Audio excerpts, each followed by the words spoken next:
Congo forest পৃথিবীর সবচেয়ে ভয়ানক ফরেস্ট, কারণ কঙ্গো জঙ্গল রয়েছে পৃথিবীর সবচেয়ে বিশাল বড় বড় গ্রিন অ্যানাকোন্ডা গাছ। এই কঙ্গো ফরেস্টে এতটা বড় যে এখানে বাংলাদেশের মতো 36টা দেশ অনায়াসে মিলে যেতে পারে। কঙ্গো জঙ্গলে এমন কি আছে যার কারণে সেখানে মানুষ দেখে ভয় পায়, জানতে পারবেন এই ভিডিও থেকে।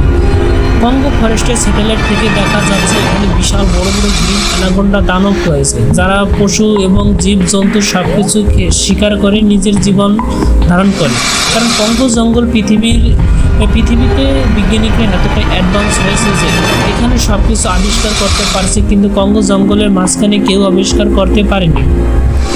কারণ কঙ্গো ফরেস্টে বিজ্ঞানীরা গেছে, তারা কখনো ফিরে আসতে পারেনি। এর প্রমাণ হিসেবে দেখা যাচ্ছে যে কঙ্গো ফরেস্টে বিভিন্ন জাহাজ এবং উড়োজাহাজ, বিমান, হেলিকপ্টার সব কিছু ধ্বংসাবস্থা পড়ে রয়েছে।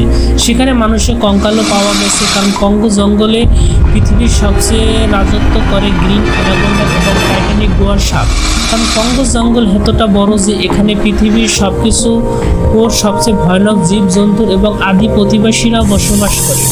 কঙ্গো জঙ্গলে লুকিয়ে আছে বিভিন্ন প্রকারের ভয়ানক এবং গল্প, যা মানুষ শুনলে ছিঁড়ে যেতে পারে। কারণ আপনি কি কঙ্গো জঙ্গলে যেতে চান? কমেন্টে জানিয়ে দিন। কারণ কঙ্গো জঙ্গলে কেউ একবার গেলে সে আর কখনোই জীবিত ফিরতে পারেনি। আপনি কি কঙ্গো জঙ্গলে যেতে চান? আপনি জানিয়ে দিন। কারণ কঙ্গো জঙ্গলে রয়েছে যতটা সুন্দর ততটাই ভয়ানক। কারণ কঙ্গো জঙ্গলে